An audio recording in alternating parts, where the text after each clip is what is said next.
আসসালামু আলাইকুম রহমতুল্লাহ বরকাত। যে 7টি কারণে জিনরা আমাদেরকে আসর করে আমাদের সাথে বসবাস করতে পারে, আমাদেরকে চেষ্টা করতে হবে অবশ্যই যেন এই কারণগুলো আমাদের মাঝে না থাকে। তার মধ্যে 1 নম্বর কারণ হলো আমরা যখন টয়লেটে যাই, টয়লেট আমাদের নিত্য প্রয়োজনীয় বিষয়, ইস্তিনজা যেটাকে বলা হয় বাইতুল খলা।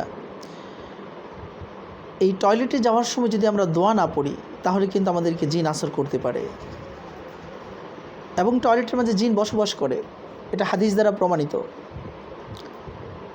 বিখ্যাত সাহাবী সাদ ইবনে উবাদা রাদিয়াল্লাহু তাআলা আনহু তিনি দারসে তিরমিজি আল্লামা তাকিউল উসমানী সেখানে উল্লেখ করেছেন, তিনি একবার টয়লেট করতে গেলেন মরুভূমিতে। করতে যাওয়ার পর অনেকক্ষণ হয়ে গেছে, তিনি আসছেন না। সাহাবায়ে কেরাম পেরেশান হয়ে তাকে খুঁজতে গেলেন, তখন তাকে খুঁজে পেলেন না। অনেকক্ষণ খোঁজার পর দেখলেন যে তিনি তীরবিদ্ধ হয়ে পড়ে আছেন। তখন কে তাকে হত্যা করেছে কোনো খুনির চিহ্ন নাই, পায়ের চিহ্ন নাই, কোনো কিছুই খুঁজে পাওয়া যাচ্ছে না। হঠাৎ করে অদৃশ্য থেকে একটি কবিতার শব্দ বেরিয়ে আসলো, কতলনা সৈয়দ আল খজরাজি সাদ ইবনে উবাদা, কতলনা সৈয়দ আল খজরাজি সাদ ইবনে উবাদা, রমাইনাহু বিসাহমিন ফালাম নুখতি ফুআদা। যে আমরা খজরাজ গোত্রের লিডার সাদ ইবনে উবাদাকে হত্যা করে ফেলেছি। আমরা তার হার্টকে লক্ষ্য করে, তার দিলকে লক্ষ্য করে আমরা তীর নিক্ষেপ করেছি, আমাদের তীর লক্ষ্যভেদ করেছে, অর্থাৎ সে আক্রান্ত হয়ে মারা গেছে। এখান থেকে বুঝে গেল যে এই সাহাবী, বিশ্বনবীর সাহাবীরা যখন নবীজির কাছে আসলেন তখন নবীজি তাদেরকে শিক্ষা দিলেন যে এই যে বাইতুল খলা টয়লেট করার জন্য তিনি গেছিলেন, ইস্তিনজা করার জন্য, যখন তিনি দোয়া পড়েন নাই তখন জিনদের আক্রমণের শিকার হয়ে গেছে। এই জন্য আমরা যখন টয়লেটে যাব, টয়লেটের দোয়া পড়ে অবশ্যই ঢুকবো। টয়লেটের দোয়া না পড়া এটা জিনদের আসর করার একটি সবচেয়ে বড় কারণ। এই জন্য টয়লেটে যাওয়ার আগে আল্লাহুম্মা ইন্নী আউযু বিকা মিনাল খুবসি ওয়াল খাবাইস কমপক্ষে এতটুকু পড়ব, যারা অতিরিক্ত পারি সেটা করবো ইনশাআল্লাহ। 2 নম্বর হলো দীর্ঘ সময় বাথরুমের সময় দিলে। অনেকের কাছে এটা হাস্যকর হতে পারে যে হুজুর কি বলেন, বাথরুমের মাঝে কি দীর্ঘ সময় কেউ দেয় নাকি? আপনি কি ঠিক আছেন? আসলে এটা আজ থেকে 20 বছর আগেও যদি কঠিন মনে হতো, কিন্তু বর্তমান সময়ে এটা ইজি হয়ে গেছে। কি কারণে?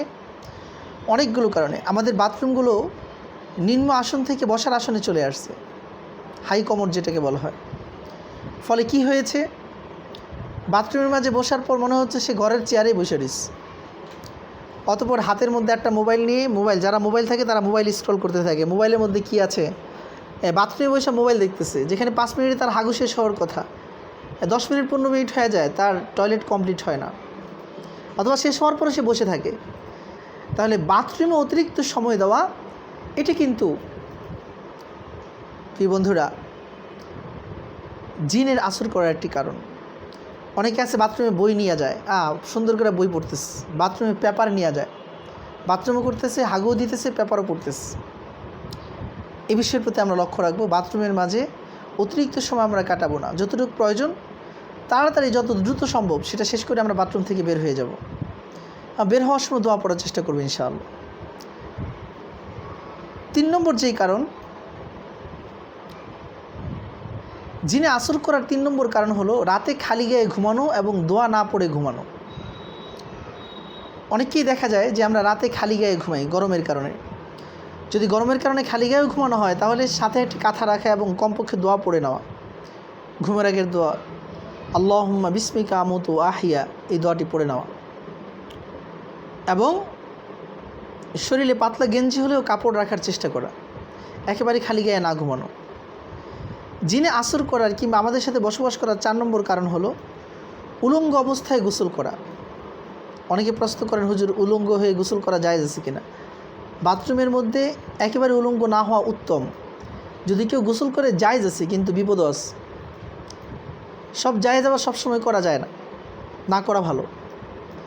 এর মধ্যে একটি জায়েজ হলো উলঙ্গ হয়ে গোসল করা, কিন্তু উলঙ্গ হওয়াটা এটা উত্তম নয়। কমপক্ষে শরীরে কোনো কাপড় থাকা এটা জরুরি, কারণ উলঙ্গ হয়ে গোসল করলে তখন জিনেরা, ইন্নাল জিন্না ইয়ালআবু বিয-যাকির, ওয়াল হায়া, লজ্জাস্থান এবং লিঙ্গ নিয়ে জিনেরা খেলাধুলা করে। এজন্য আমরা চেষ্টা করব উলঙ্গ হয়ে গোসল না করতে। কিন্তু আধুনিক জীবনে তো ট্রেডিশন হয়ে গেছে, বাথরুমগুলোতে ঢুকেই সব কিছু খুলে তারপর গোসল শুরু করে দেয়। যদিও কেউ হাসবেন আমার কথা শুনে, কিন্তু বাস্তবতা এটা। যারা শুনছেন আপনি নিজেকে যাচাই করেন যে আমার কথা সত্য কি সত্য না। জিনে আসর করার 4 নম্বর কারণ নামাজ এবং কোরআনের সাথে দূরত্ব তৈরি হওয়া। নিয়মিত নামাজ না পড়লে এবং নিয়মতান্ত্রিক কোরআন তেলাওয়াত না করলেও জিনে আসর করে। এই জন্য আমরা চেষ্টা করব যে প্রতিদিনের 5 ওয়াক্ত নামাজ যেন আমাদের মিস না হয়। সাথে সাথে প্রতিদিন সামান্য হলেও কোরআন তেলাওয়াত করা, কারণ কোরআন হলো মুমিনের হৃদয়ের বসন্ত। কোরআন মুমিনকে জীবন্ত করে দেয়, কোরআন মুমিনকে চাঙ্গা করে দেয়। জিনে আসর করার 6 নম্বর কারণ মেয়েরা খোলা চুলে একাকী রাতে বাইরে বসে থাকা অথবা ঘোরাঘুরি করা। অনেক ক্ষেত্রে দেখা যায় যে মেয়েরা চুল খুলে বারান্দায় বসে আছে, একা বারান্দায়, অন্ধকার, বাহিরে কোনো কিছু নাই, লোকজন নাই, শুনশান নীরবতা। এটা কিন্তু অনেক ক্ষেত্রে বিপজ্জনক হয়ে দাঁড়ায়। বিশেষ করে সন্ধ্যার আগের 20 মিনিট, সন্ধ্যার পরের 10-15 মিনিট, 12টার আগের 15 মিনিট, 12টার পরের 15 মিনিট, রাত 12টা এবং দুপুর 12টা, এবং ফজরের সূর্যোদয়ের সময়। ফজরের সূর্যোদয়ের সময় বাদ দিলেও রাত 12টা, দুপুর 12টা এবং সন্ধ্যার আগের যে 15-20 মিনিট আছে, সূর্য লাল হয়ে যাওয়ার পর যে সময়টা, এই সময়ে বাহিরে না থাকা। আর যদি কেউ থাকেও তাহলে মাথা ঢেকে, চুল ঢেকে, পরিপাটি হয়ে দোয়া কালাম পড়ে তারপর অবস্থান করা। তাহলে আশা করা যায় জিন আমাদেরকে আক্রমণ করতে পারবে না। আর অবশ্যই আমি ঘর থেকে বের হওয়ার সময় এই দোয়া পড়ে বের হব, বিসমিল্লাহি তাওয়াক্কালতু আলাল্লাহি লা হাওলা ওয়ালা কুওয়াতা ইল্লা বিল্লাহ। তাহলে আল্লাহ সুবহানাহু ওয়া তাআলা বাহিরের সকল অনিষ্টতা থেকে আল্লাহ পাকের অসীম কুদরত দ্বারা আমাদেরকে হেফাজত করবেন ইনশাআল্লাহ। জিনেরা যে সকল কারণগুলোতে আমাদেরকে আক্রমণ করে তার 7 নম্বর এবং সর্বশেষ কারণটি বলছি, হারামের সঙ্গে অতিরিক্ত সম্পৃক্ত থাকা। আমরা অতিরিক্ত হারামের সাথে সম্পৃক্ত থাকব না, হারাম কাজকে বর্জন করার চেষ্টা করব।